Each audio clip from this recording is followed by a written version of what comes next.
All right, let's go and get started.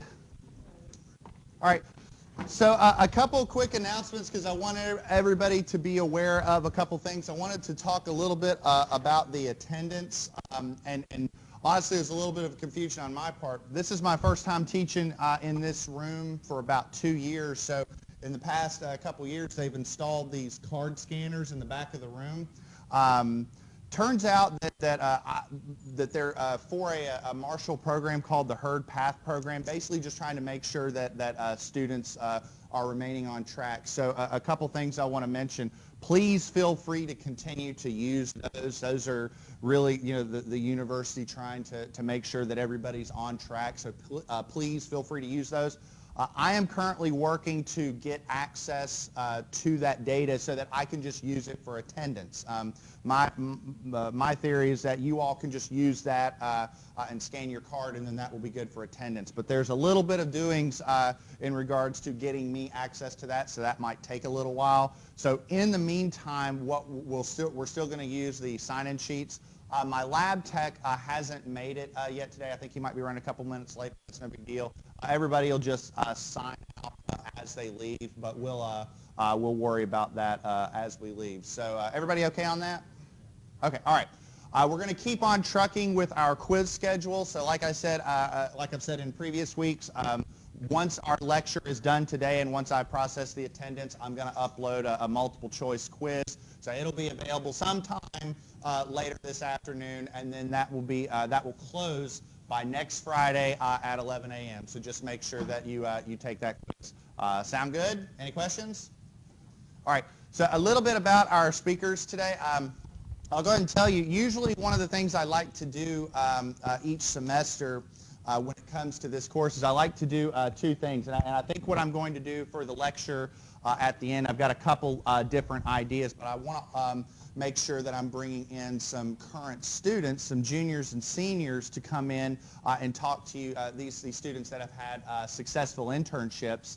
I want them to come talk to you about how they got those internships and how some advice for you, especially from students who've been in your seat 2 or 3 years ago. And I think I'm going to do that at the end. But another thing I want to do for you, since you all are freshmen, and this is your first, for most of you, it's your first semester here at Marshall, I want to make you all aware of some of the resources at Marshall and some of the things that you need to be aware of. For instance, around, I think it's week 9 or so, or week 11, somewhere around that time frame, when it gets close to doing course registration, I'm going to teach you all, I mean, it might sound silly, but we're going to go through that process of how you register for classes, because I know for a lot of you that I saw during freshman orientation, I met you, I shook your hand, and your schedule was pretty much ready. Well, from here on out, now you've got to do that. You've got to actually make your schedule. So I'm going to go through that. So some of our lectures are going to be about Marshall-specific topics. And that's sort of what we got for you today. I'm going to have our faculty introduction. She's actually going to come do that here in a second. Our main speaker, who's agreed to come, somewhat on short notice, I really appreciate that, is a gentleman by the name of Ron Titus. He's a member of the Marshall University Library System.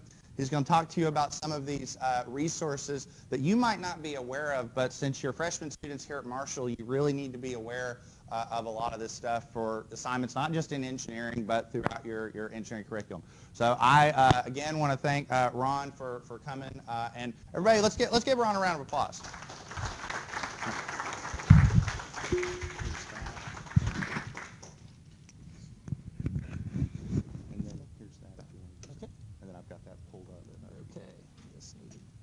Out.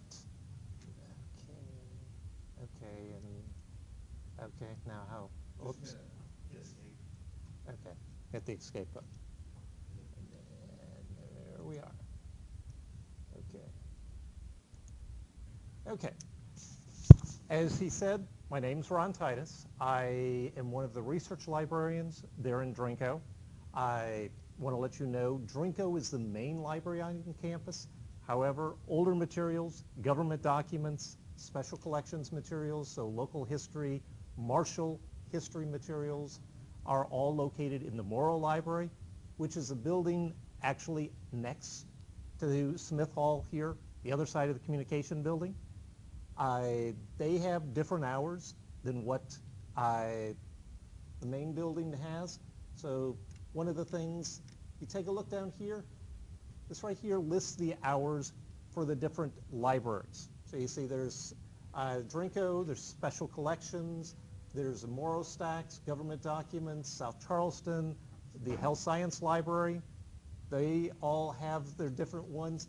If you click here, you notice, okay, we were closed on Monday because of Labor Day. So we opened up at 7:30 a.m. on Tuesday, and then we don't close until 6 p.m. on Friday. During a normal week, we open up at Sunday at 1 p.m. and don't close until Friday. So hours regard to that.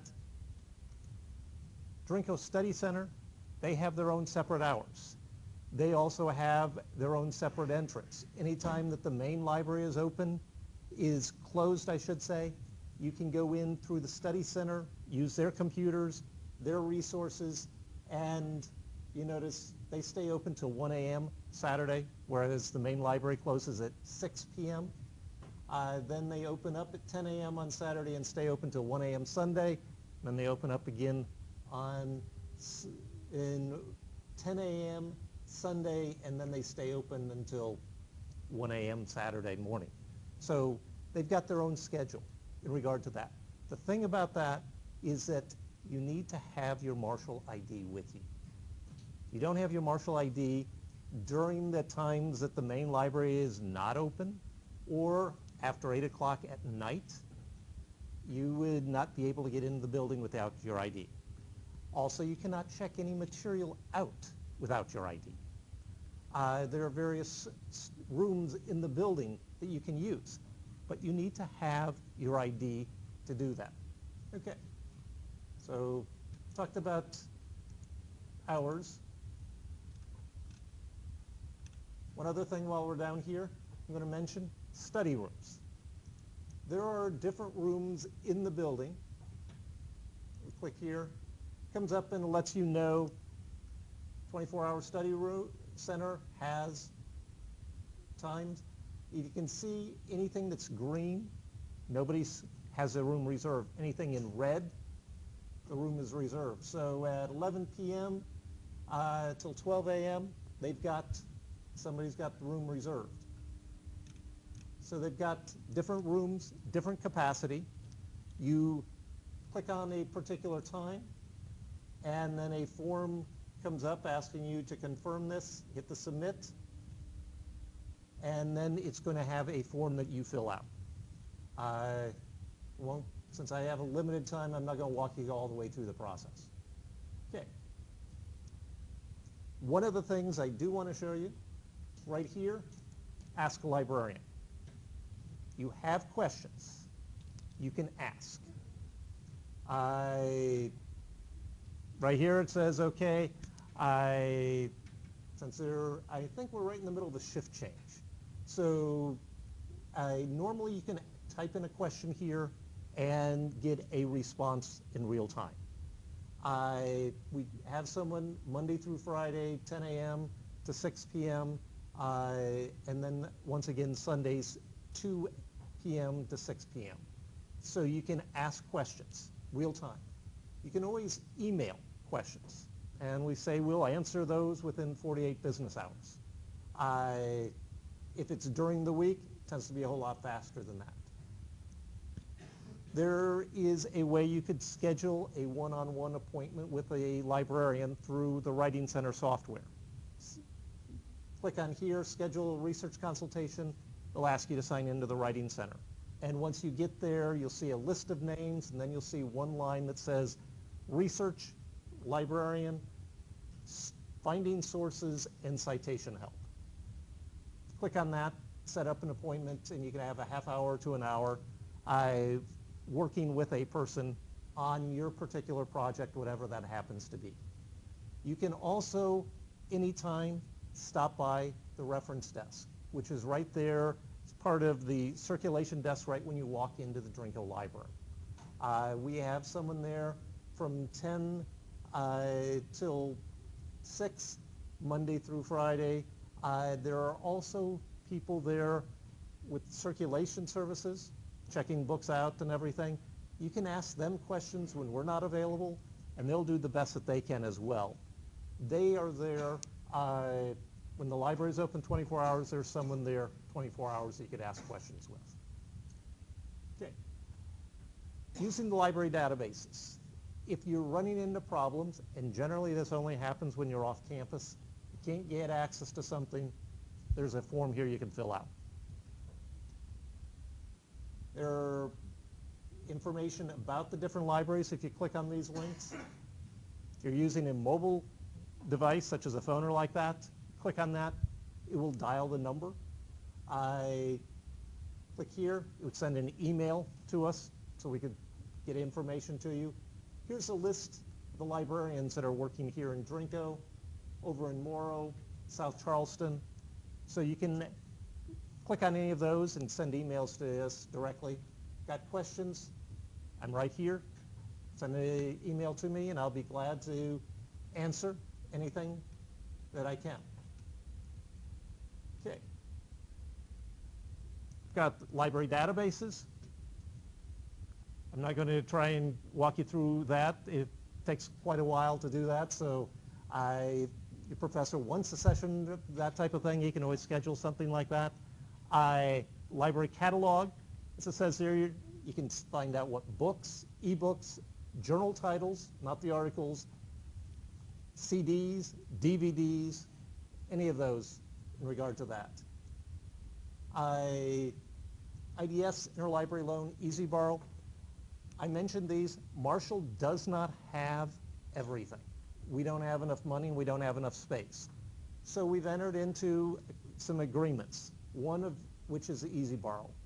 That allows us to go into WVU's catalog, state-supported schools in Pennsylvania, one school in New York and one school in New Jersey. We can go into their catalog, look for books, get the books sent here for you to use. No cost, unless you don't bring things back or you don't pick things up. That's the only time there's a cost involved with that. And generally, you can get those within 5 business days. So if you're going to be needing something like that, make sure plan ahead. Interlibrary loan for books, articles, dissertations, microfilm, DVDs that Marshall doesn't have, you can request through that. It's going to depend on exactly what it is, who has it, how quickly they send things out in regard to that. Easy Borrow, you can check the material out for 12 weeks. Interlibrary loan, it all depends on the particular library that has it. Okay. This one right here, textbook loan program. We have some of the textbooks used here on Marshall's campus. Generally, they're heavily used textbooks and generally freshmen, maybe some sophomore level courses. Right here, this opens up another window and it has an alphabetical listing of all the textbooks. So you can look here for the title of the textbook, see if we have it, lets you know the author, lets you also know whether it's available or not and what class it's for. So this is one place you could go to find out if the textbook's there, so you don't necessarily have to buy it. They check out for 3 hours at a time. A lot of times what people will do, they'll use the scanner copiers that we have, make copies of the pages, send it to themselves as PDF, and then turn the book back in. Or some people just take a picture with their phone or other device and go that way. Okay, a couple other things I wanted to mention. Here with circulation, got books, got journals, we've got DVDs, CDs, videos, microfilm, CDs and DVDs, check out for 7 days at a time. Books, paper books, you can check out till the end of the semester, which is the 14th of December. There's also laptops, cameras, calculators, CD drives, laser pointers that can be checked out. Laptops, check them out for 24 hours, then you have to wait 24 hours before you check them out again. because we have a limited number and they're in high use. Anybody have any idea why we have CD drives available for checkout? For computers that don't have CD drives. Yeah. How many of your laptops have CD drives built in them? Just a couple of you. That's the reason why we were finding out, okay, computers that we had in the building did not have CD drives in them anymore. Yet there are professors that were requiring people to watch DVDs for a class. So we have these to check out so that people will be able to do their assignments in regard to that. Okay.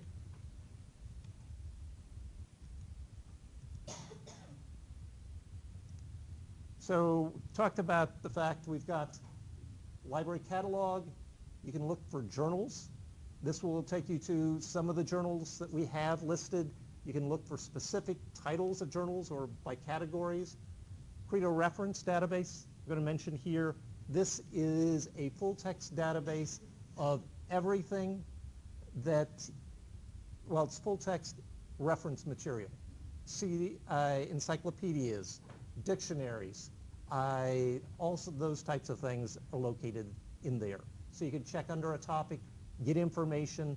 They have the citations so that you can copy and paste the citations and be able to go in regard to that.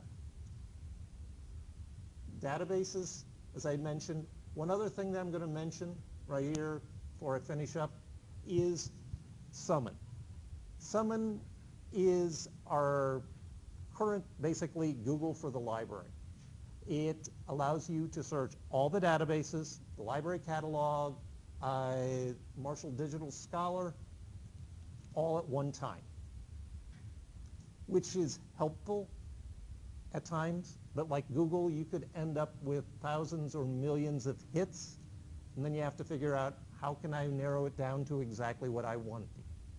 So that's the reason why you can always make an appointment, contact us, ask us questions, and we'll try and help you be able to find the information you need. Okay. Questions that you might have real quick. Any questions? Okay. I'll look forward to seeing you over there in the building. All right.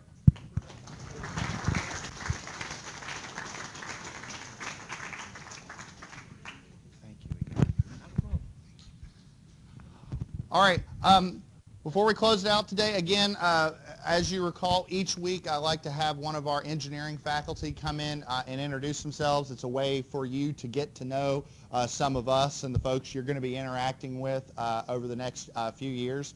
So I have with us today Dr. Salam Hajar. She's one of our electrical engineering faculty, and she's going to talk to you a little bit about her background and her research. So let's give Dr. Hajar a round of applause.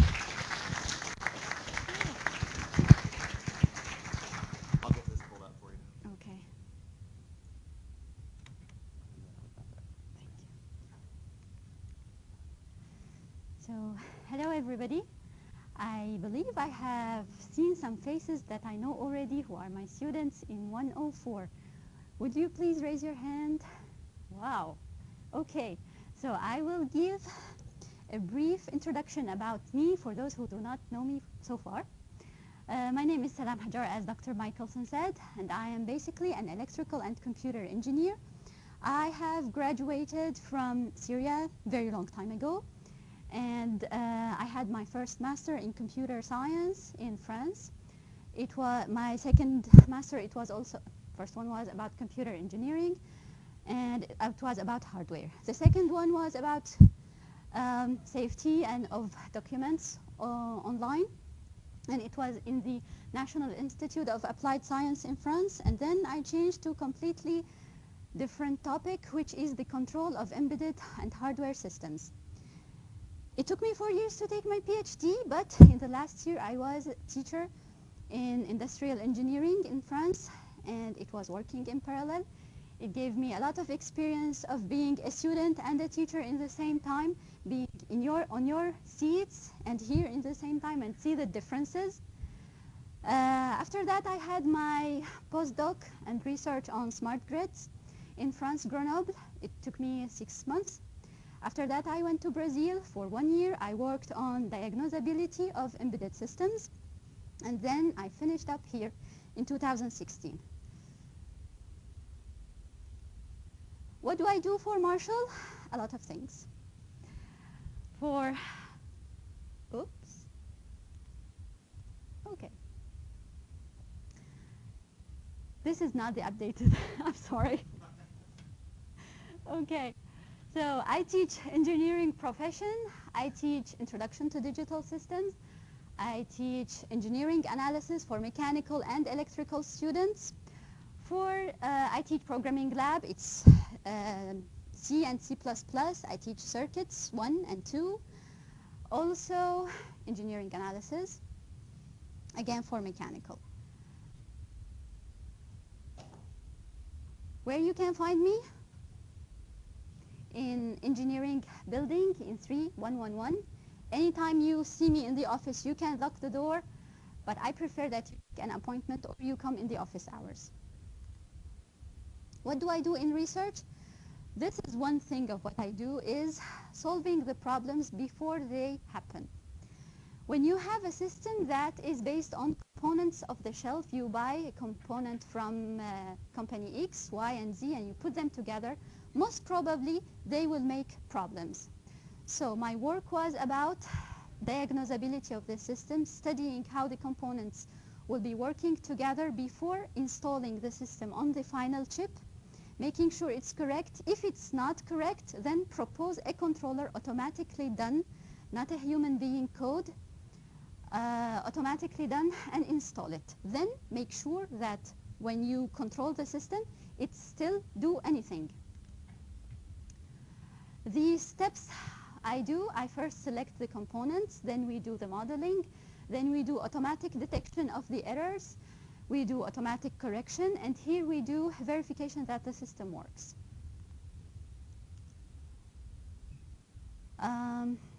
An example of what we do is we control the train. If you have a train with a gap between the doors and the platform where people are standing, and there is a lady with a wheelchair, with a stroller, or a person on a wheelchair, and he needs that filling gap, or what's called in French ramp, R-A-M-P, that needs to be deployed before this so the person does not fall down. Fall down is correct? Yes, does not fall. What we have is, far away there is a driver who's pushing buttons to open the door and open the filling gap, close the door, deploy the filling gap, and he's not aware of what's going on in the backside. What we want to do is, if he presses the two buttons in the same time, the door and the filling gap to open, we are going to stop the command of opening the door until the filling gap is about 95% deployed. And then the command of the door will be released. Anybody knows why? Why, if I start opening the door and the filling gap in the same moment, this is unsafe? Anybody has an idea? Go. Exactly. The time that the filling gap needs to deploy is first slower. Second, there is a person who may not pay attention and he will fall. Do you know why there is a gap between the train and the platform?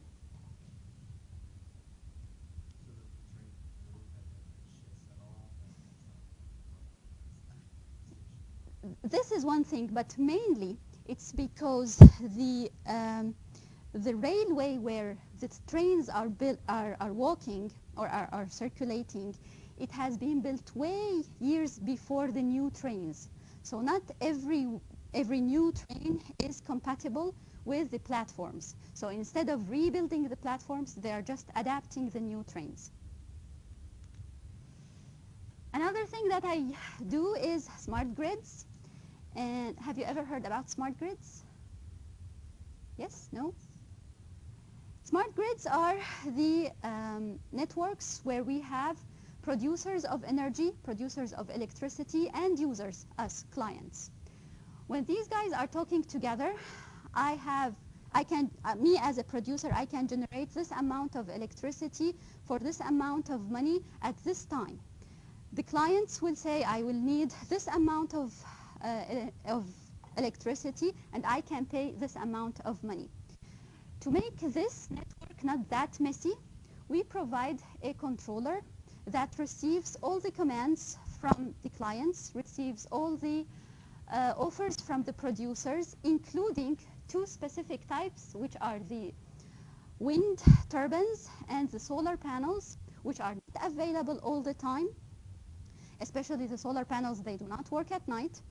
So with this dynamic behavior in the system, we need that controller to receive the commands, receive the requests, receive the offers, and do the mapping to provide the final users the cheapest bills with the best performance or with the best availability of electricity. And this is just how we model the components. We use peer-to-peer systems to communicate, to facilitate the messaging, and we use discrete event system to do the controller. Some more topics that I do, it's electricity theft, and what are the manipulation methods that unfortunately some people use in order to avoid paying bills, or just sometimes they manipulate the meter, so instead of counting forward, it counts backward. So by some time, they are not only charged, the company has to pay them back. Some others is just do the illegal cabling and steal electricity. So if any, for the moment, we are just searching the methods that exist to do this stealing or this theft. What I need is, if anybody has an idea how to solve this problem, I will be very happy, me and the students who are researching with me, to have any idea to solve this problem, prevent or protect the meters so they are not manipulated. Another thing is control of smart grids. I keep continue working on smart grids and maybe enhancing the parking here and make it independent with the solar panels. I work on smart vehicles and making the cars that do not have sensors have an autopilot that respects the space, the safety distance between the car in front of me and back without even having sensors. So it will be an automatic work, not an automatic, completely software work using your GPS that will send messages between you and your neighbors. And if your neighbor in front of you is slowing down and there is a distance behind you, you can slow down. Otherwise, you just send him an alarm saying that do something. If your neighbor behind you is speeding up, your system will automatically speed up if there is a distance. If not, you will send him an alarm. All to avoid having sensors, which cost each sensor $2,500 to add it to your car. So this is bad for the industry, but good for you. And thank you. Any questions? Any questions for Dr. Jar? If you have any ideas that you can enrich my research in, I will be very happy to have you in my office and receive your emails. Okay.